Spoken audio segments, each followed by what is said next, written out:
Hey, what's going on, guys? Tyler Speedy here, and I'm going to give you guys my tips and advice on how to handle haters and how to handle doubters. You guys see these views up here? You guys see where I live? All of this was fueled by haters. You know, 4 years ago when I started my journey, guess what? They laughed at me. They told me I'd never become anything. They told me I'd never become successful. They told me I'd never become rich. They said, you know what, Tyler, how are you ever going to do anything when you weren't smart in school? Guess what? The same people who laughed at me, the same people who doubted me, the same people who hated on me and always talked behind my back are the ones who are laughing now. You know why?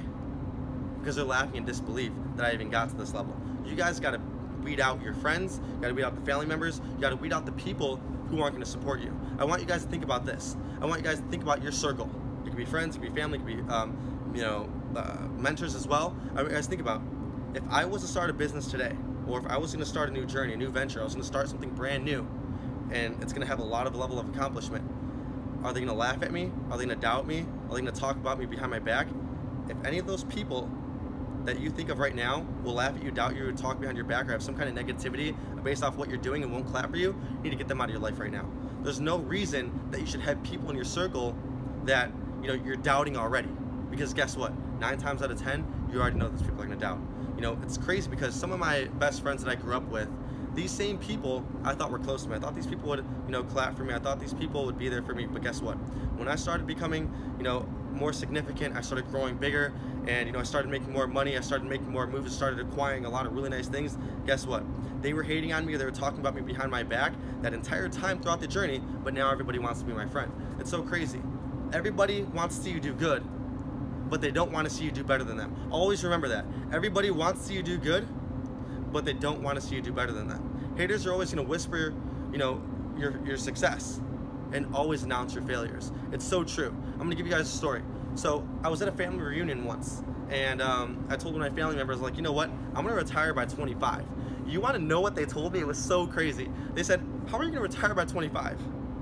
They were just talking down on me. This was family that was talking down on me, basically saying that, you know what? It is literally impossible for you to go ahead and become successful and retire by 25. Keep in mind, I'm already on track to retire, most likely by 23.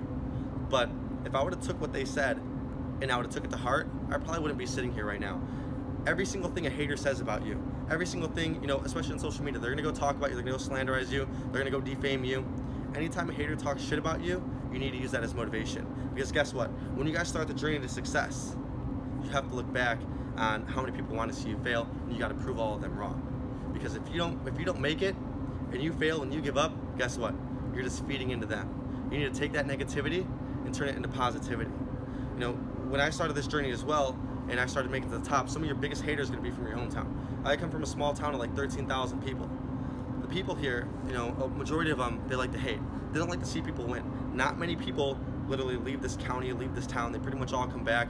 And the second you do something big, the second you start living a dream that they always dreamt of, guess what? They're gonna go talk down on you. They're gonna talk shit about you. Trust me. I've had people talk so much stuff about me on Twitter, on social media, people that lived in my hometown. But guess what? I never took it to heart, because the more people I have watching me, it doesn't matter.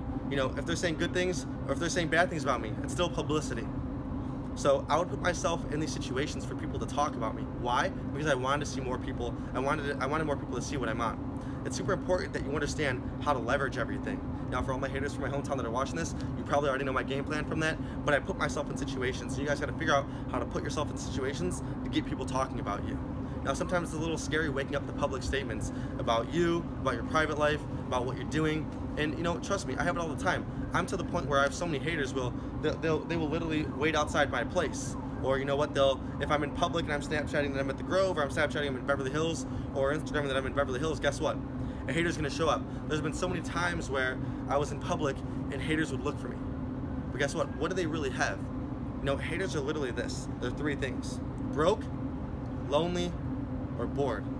Haters are broke, lonely, or bored. I want you guys to disregard all the haters, use it as fuel for your motivation, and join me at the top. Take care, guys.